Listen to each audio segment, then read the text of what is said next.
Hello বন্ধুরা, আজকে দেখো একটা একদম সিম্পল রান্না নিয়ে চলে এসেছি। কুঁদুরি এখন সবার ঘরে ঘরেই আছে, বাজারে প্রচণ্ড অ্যাভেলেবেল। তো আমি আজকে কুঁদুরি ফ্রাই বলতে পারো, কুঁদুরি মশলাও বলতে পারো, একদম সিম্পলভাবে করে দেখাবো। কুঁদুরিগুলো কেটে নিয়েছি, 2 পিস করে কেটে নিয়েছি।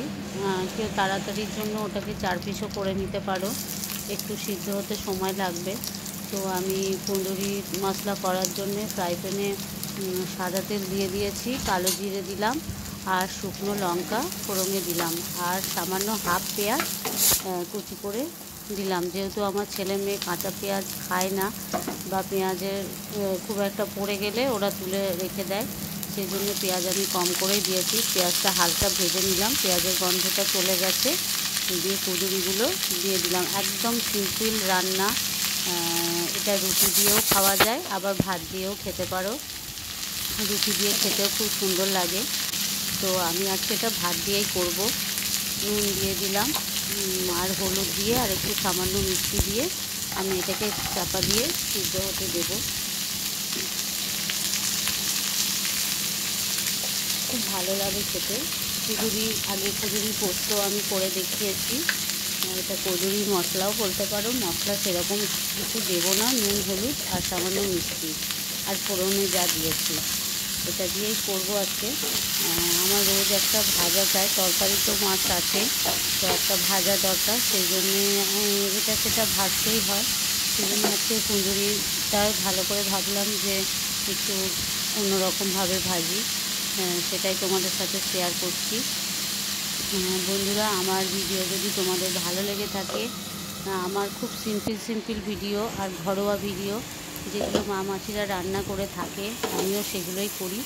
তো আমার ভিডিওগুলো যদি তোমাদের ভালো লেগে থাকে অবশ্যই লাইক শেয়ার কমেন্ট করবে। আর কুঁদুরিটা ভাজা হয়ে গেছে, হাফ টমেটো আমি কুচি করে একটু বড় বড় কুচি করে দিয়ে দিলাম। এবার আবার একবার চাপা দিয়ে দেবো, টমেটোটা জাস্ট গলানোর জন্য, ওর সাথে মিশে যাওয়ার জন্যে।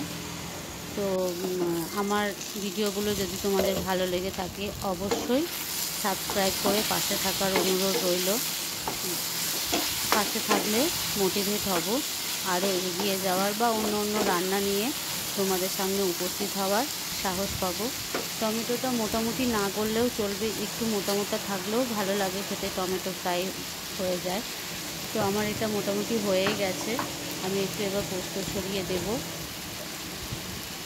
পোস্ত যে কোনো জিনিসে ছড়িয়ে দিলে তার যেন টেস্ট আলাদা হয়ে যায়। সেটা আলুর ভাজাতেও ছড়িয়ে দিতে পারো, যে কোনো ভাজার সাথে ছড়িয়ে দিলে আলাদা রকম টেস্ট হয়। তো আমার এটা হয়ে গেছে। আর একটু সামান্য চিলি ফ্লেক্স ছড়িয়ে দিলাম, যাতে আমি তো বেশি ঝাল দিইনি, সেই জন্য আরেকটু ঝালের পরিমাণ বাড়ানোর জন্য আরেকটু দিলাম। এটাতে কাঁচা লঙ্কা চিড়েও দিতে পারো, আমি কাঁচা লঙ্কাটা দিইনি, অ্যাভয়েড করেছি, চিলি ফ্লেক্সটা দিয়ে দিলাম। আমার এটা হয়ে গেছে। তোমাদের কেমন লাগলো জানিও প্লিজ।